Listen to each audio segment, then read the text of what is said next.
Vous vous imaginez pas à quel point vous êtes entouré de personnes atteintes de troubles psychiques.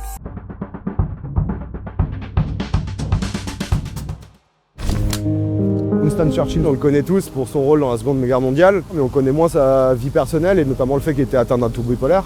Marguerite Duras, une romancière qui a bouleversé les codes et qui a été une des premières femmes à parler d'alcoolisme. Ce qui m'a marqué dans l'histoire de Niki de Saint-Phal, c'est que c'était une femme qui était concernée par une schizophrénie.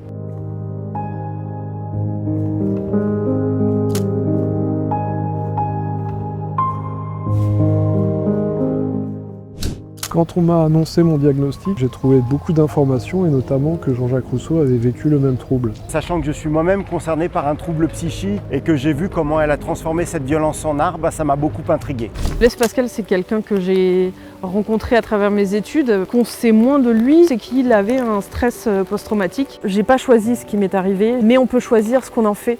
On peut choisir où est-ce qu'on va avec ça. Une maladie, que ce soit la paranoïa ou d'autres troubles, c'est pas une identité, c'est juste une singularité.